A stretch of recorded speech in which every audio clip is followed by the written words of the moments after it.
दोस्तों, स्वागत है आपका अनसुनी डरावनी कहानियों में। आज की कहानी है वो जंगली खजाना। दोस्तों, आज मैं जो कहानी आपको सुनाने जा रहा हूँ वो थोड़े पुराने समय की है, जब बनिए अपने सिर पर टोकरी रखकर गांव-गांव जाकर टॉफियाँ, गच्चक, गुड़, मिठाइयाँ बेचा करते थे।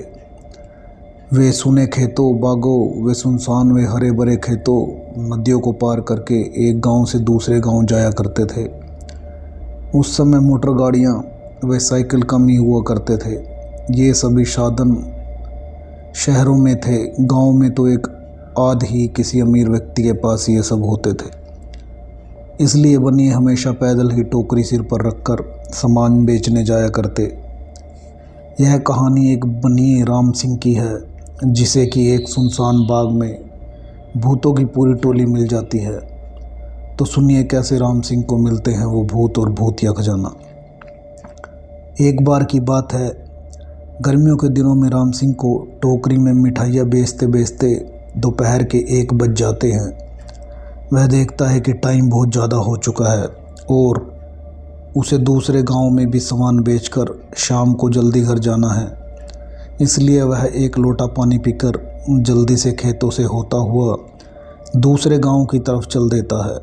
वह गांव इस गांव से लगभग 3 किलोमीटर दूर था।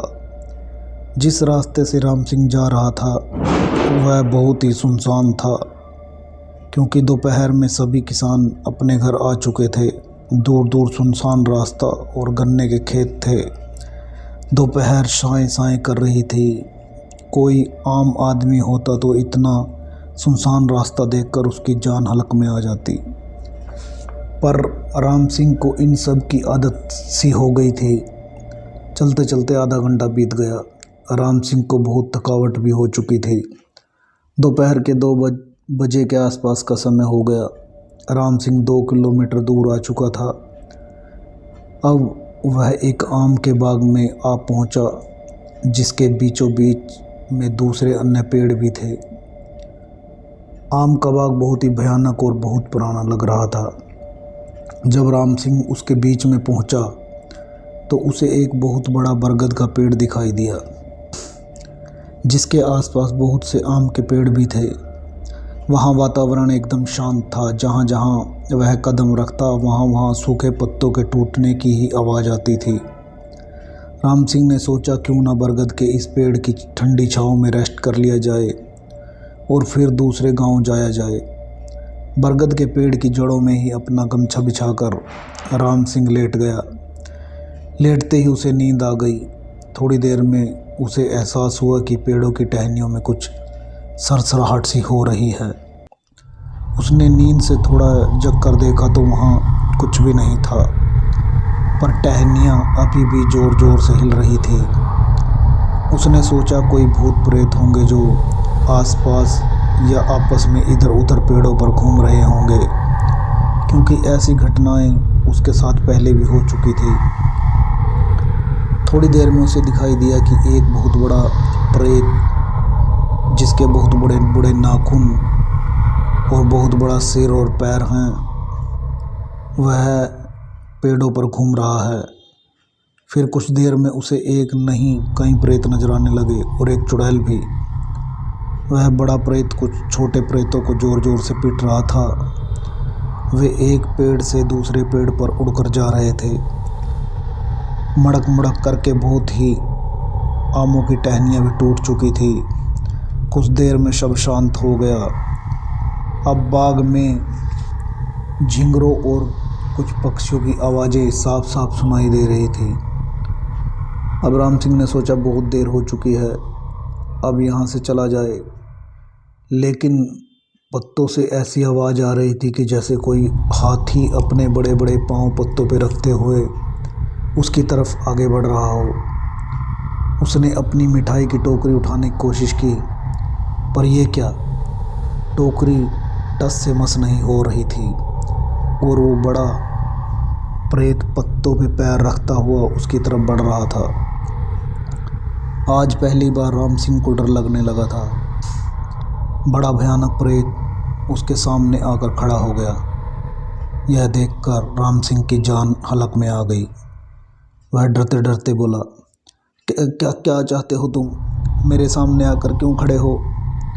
और तुम सब आपस में लड़कर मुझको डराने की कोशिश क्यों कर रहे हो?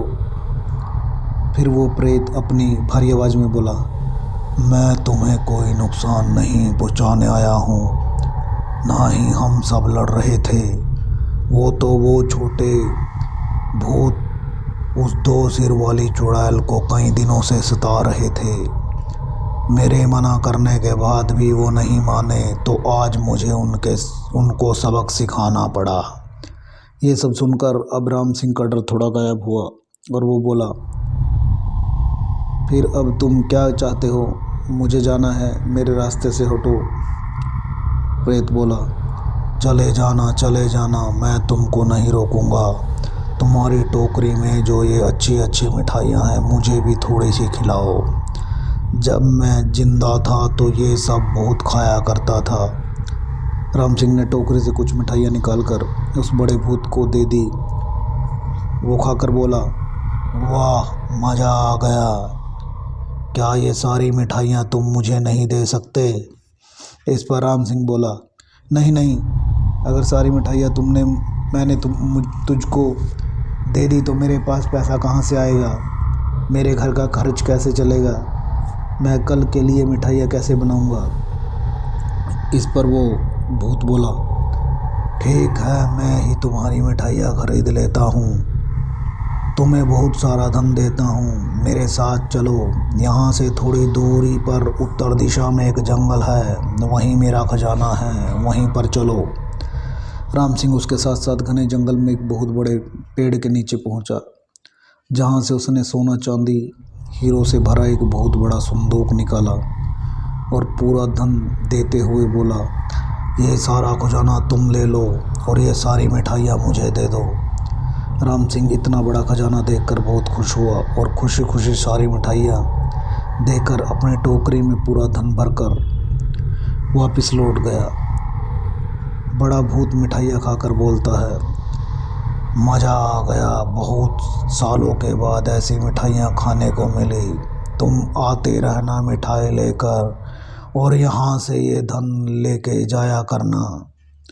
राम सिंह अभी इस खजाने से एक बहुत बड़ा सेठ बन गया था। उसने बहुत बड़ा बंगला बनवाया, मिठाई की बहुत बड़ी दुकान व एक होटल भी बनवाया। अब वह शान और शौकत की ज़िंदगी जीने लगा।